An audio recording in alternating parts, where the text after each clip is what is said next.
On s'est rendu compte à la fédération qu'il y avait un trou de génération.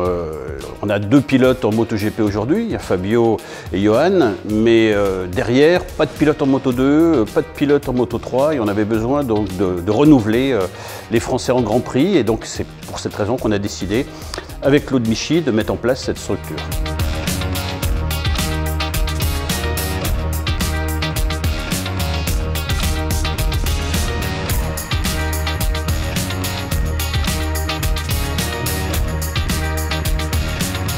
Cette structure, elle a un besoin de développer chez les jeunes la possibilité d'être le plus performant possible en fonction de leur âge et de leur arrivée à un certain niveau pour qu'ils puissent arriver sur les compétitions entraînés avec des gens qui se sont occupés d'eux, qui les ont fait progresser. Et c'est une nécessité en plus des moyens nécessaires pour arriver à les mettre dans les meilleures conditions.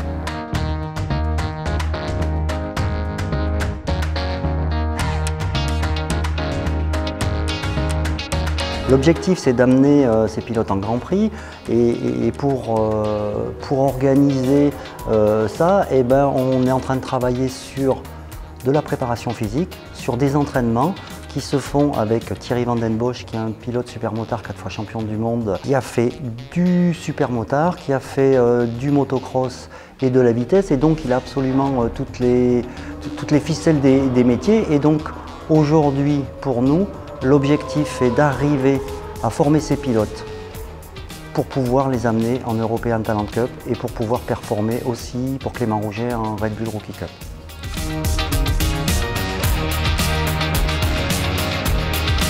L'European Talent Cup utilise ce type de moto, des Honda 250 qui sont des châssis prototypes et des moteurs prototypes 4 temps, 6 vitesses, et c'est une coupe de marque, c'est-à-dire que toutes les motos sont identiques et il y a des contrôles techniques qui sont assez stricts.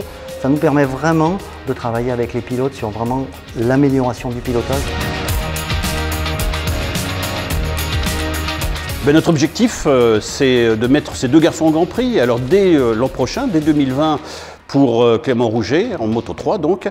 Et puis en 2021, eh bien, l'objectif est que Marceau le rejoigne également en Moto3.